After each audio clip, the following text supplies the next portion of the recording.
शेवटचं आणि लास्टचं सांगतो तुला, याच्यानंतर घरात तुझा काही घंटा चालणार नाहीये. घरात फक्त माझं चालणार आहे. अरे काय तुझ्या ताटाखालचं मांजर नाहीये मी. तू सांगशील तसं वागायचं.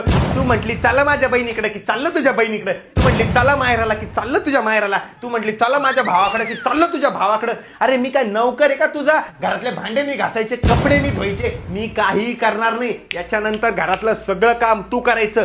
घरात माझी सत्ता चालणार, माझी. अरे लग्न केलंय मी, लग्न. असा बॉन्ड नाही केला तुझ्या सोबत की तुझं नौकर बनून राहील. तुझं काम ऐकल, समजून घे आणि नीट ऐकून घे. याच्यानंतर मी तुला कोणतीच गोष्ट समजून सांगणार नाही. एका शब्दात तुला माझं सगळं काम ऐकावं लागेल. अरे राजा माणूस आहे मी, राजा. माझी सत्ता चालणार घरात, माझी सत्ता. पुष्पा राज उमे झुकेगा नाही साला. कळलं का? काय माझी काय हो, काय बडबड करत होते का? मी ते म्हणत होतो की भांडे कुठे ठेवले? त्या मागच्या घरात ठेवलेले. लवकर घासा. लवकर घासून कुठे बाहेर जायचंय का आपल्याला? आहा, त्याच्यानंतर तुम्हाला कपडे पण धुवायचे. आवरा लवकर.